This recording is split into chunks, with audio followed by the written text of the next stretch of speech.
Faceless by Amma Darko. Chapter 1.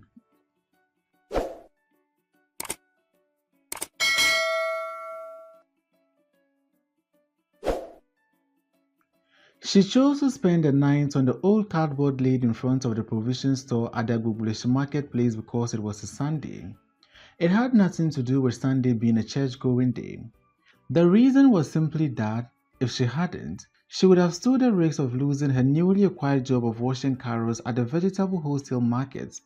Fofo would have spent the Sunday night into Monday dawn with her friends across the road at the squatters' enclave of Sodom and Gomorrah, watching adult films her 14 years required her to stay away from, and drinking directly from bottles of apetishi, or at best, from slightly milder locally produced gin. Ultimately, she would have found herself waking up Monday morning beside one of her age group friends, both of them naked, hazy and disconcerted, and oblivious to what time during the night they are stripped of their clothing and what exactly they are done with their nakedness, sucked into life on the streets, and reaching out to each new day with an ever-increasing hopelessness. Such were the ways they employed to escape their pain. A boy and a girl of about Fofo's age, who were making a home on the streets of Accra like her, were once asked by a reporter from one of the private FM stations during a survey about their most passionate dreams. Dreams as in Martin Luther King's famous words, "I have a dream." The reporter thought the children would have been craving for material things like shoes and dresses, or more practically, blankets for warmth at night. She was swerved. They crave for warmth all right, but of a kind that many with secure roofs over their head and the assured love of a parent, at least, took for granted. "My dream," began the boy, "is to be able to go home one day to visit my mother and see a look of joy on her face at the sight of seeing me. I want to be able to sleep beside her. I wish her to tell me she was happy I came to visit her.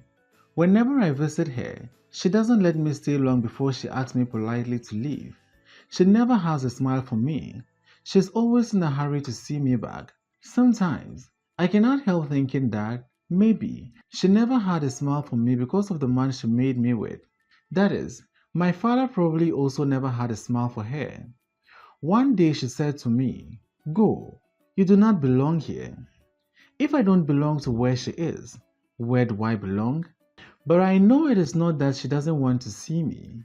She worries about the food that she has. So she worries that it may not suffice for her two new children if I join the lot. The one she has with a man who is their father and who is a new husband. He hates to see my face. I often wonder what I remind him of so much." The girl said, "One day, a kind woman I met at the center made me very happy. Before I went there, I knew that by all means she would give me food. But this woman gave me more. She hugged me.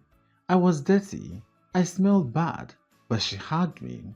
That night, I slept well. I had a good dream.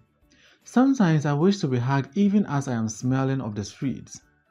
It was around 2 a.m., and Fufu, though not being hugged, was smiling in her sleep. Not that she was aware of it, but God above and the angel watching over her saw her smile and knew it was a smile of a contented 14-year-old girl who, but for the life that fate had plunged her into, should have been smiling that way each night in her sleep. Fufu was smiling because she was having a dream that was far removed from the realities of the life she lived. It was a dream, as in the group of thoughts and images experienced during sleep. And in her dream, she was sleeping in a home with a roof. She was there when it suddenly began to rain, and she was going to rush somewhere in search of a safe and dry place to huddle close to other kids for warmth, when it dawned on her that she had a roof over her head. And in the home with a roof, there was a toilet. A toilet with a roof. She smiled so wide when she felt the ear to nature's call that the angel watching over her smiled too. In the dream, she simply entered the toilet with a roof and did her thing. No war, as it was many times when she went to do it in real life.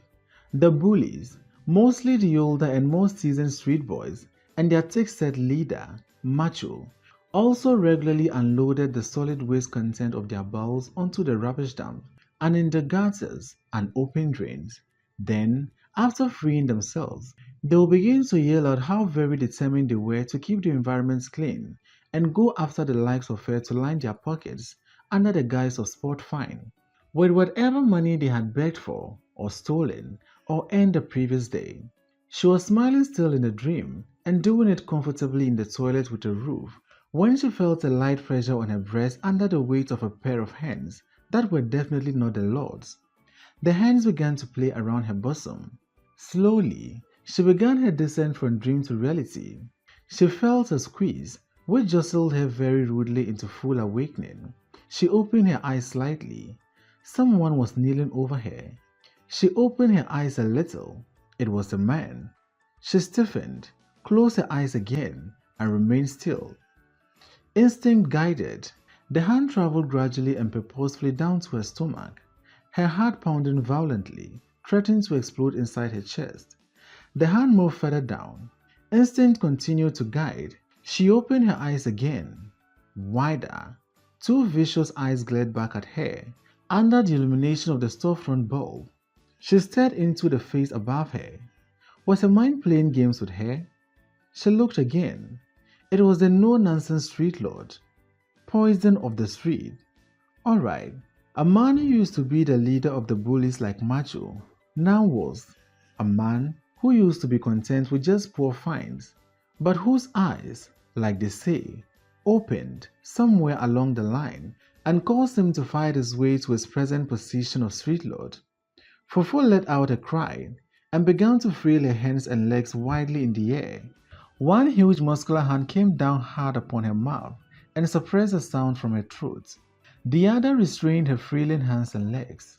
The angel, still looking on, shed a tear. Poison successfully captured her legs between his kneeling thigh. "You want to leave?" he hissed. Fufu moaned and nodded under the gravity of his hand. "Then no noise," he warned.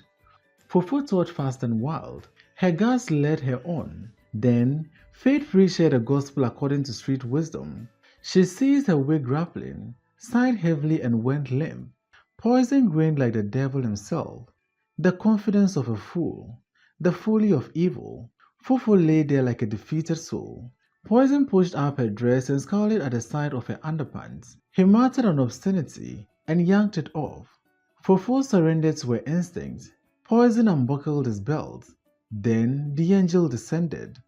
It was so swift and so sudden that even Fufu herself didn't see it coming. It was an instant reaction of reflexes that in splints of a second responded to a stimulus without soliciting the involvement of the brain. Her right leg struck at a flesh. Her left leg kicked into a muscle. Her face bashed and banged onto facial organs, hitting both softness and bones. By the time sanity returned, the big muscular frame of Poison was swaying above her, one hand clutching the groin, the other shielding an obliviously wounded eye. His face was contorted and oozing pure pain. Fufu shot up and grabbed a black plastic bag beside her. She cast one last look at the grounding mass on the ground, gave up on her underpants, and bolted away like one pursued by the devil. Odale, Fufu's friend, was fast asleep when she felt a tap on her arm. Gently at first, then harshly. She ground and half opened her eyes with reluctance. Her head was pounding from the previous day's drinking spree. She ran her hand over her belly and below. She still had her pants on. It was fairly illuminated inside the wooden shank because the door was never shut. It had no windows, and they would all sweat and suffocate to death if the doors were ever shut. Paying 200 cedis a day each to the owner was what they could afford. There were the regulars like herself, and until a week ago, Fufu, the owner was never short of his daily tenants.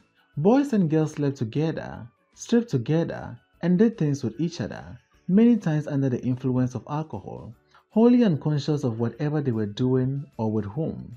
Such was the evil of life on the streets. She looked to her left. The shoeshine boy who had come so strong on her the previous night at the video center was still fast asleep and stark naked. The ice water seller to his left was also completely naked. Odale put two and two together, and it made sense why she still had her pants on.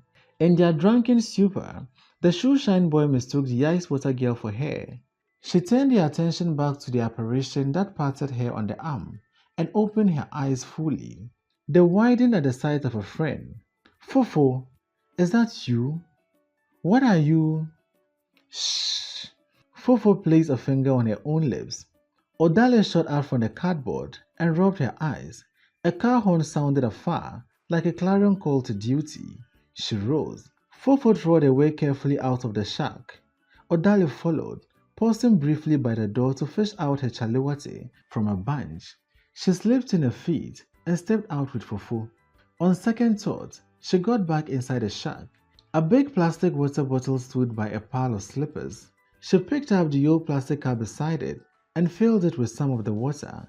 She walked out to the cruelly dark gutter in front of the shack, washed her face, and raised her mouth.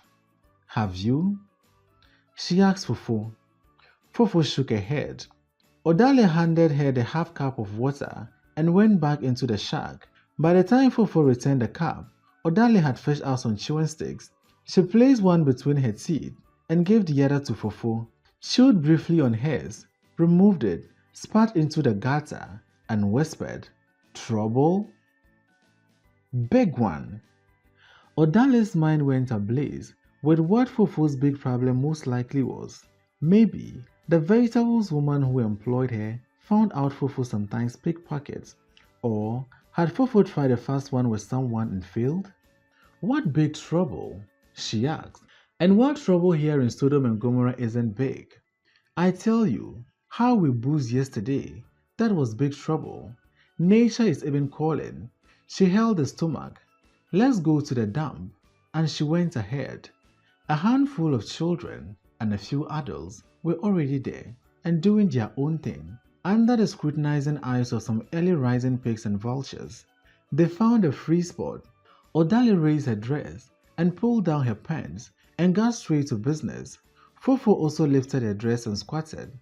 Odale, who was observing her, shot out, You are wearing no underpants? You let us finish fast and get out here before Macho comes. You know how he has been harassing people nowadays, don't you? Fofo responded. They were facing each other like two alternate angles. It enabled them to watch each other's back. Honestly, Odale snorted. Macho himself, where does he do it? He is a foolish man. Where does he want us to do it? He wants us to go to the public toilet up there. Where else? Nonsense. Then why doesn't he and his gang also go there? Who can walk that long distance up to there when the thing is coming with force? Ask again, and look at the long line of people too always there. Even if you go there at 12 midnight, you will find a queue. This is why people sometimes do it on themselves while waiting for their turn. This is not like hunger, where you can force more and say like, oh, let me hold on a little. This one, when it says it is coming, zoom, it comes, boom, like that. It doesn't understand about holding on a little. And see how sometimes too, when you are in there doing it and haven't finished at all, those guard people too will come on you telling you to hurry up because you have been there for too long and others are waiting. Is this something that you can start doing and stop midway just because you have been there for too long and others too are waiting? Odale seems to be concentrating. She ground a little. Fofo was obviously having a problem. Odale, do you think God is watching us do it? Don't they say he sees everything? But why this question? You squat there and ask foolish questions. Me? I am about to finish. What? Just now? You called all the time we have been here just now? Do you want Macho to come after you with those thick and round arms of his, like Mami Azoko's kinky balls? Fofo didn't reply.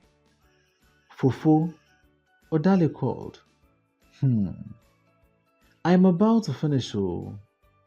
Fofo didn't respond. Are you about to finish too? No. No? Why?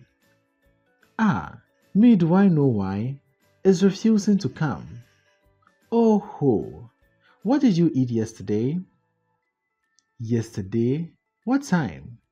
Yesterday morning. What did you eat? Bread. Tea bread. And in the afternoon? Bread. Sugar bread. A bay. And in the evening, don't even answer. I am sure it is some of Kwansima Fante's butter bread. No? Yes. Hmm. You ate bread like that. With what? Water. Yesterday was a bad day. Then give up and let's go. Don't you know that you end up cheating your own self when you try to cheat the spider? By now, the plaintive bread has turned to concrete inside your stomach. Let's go.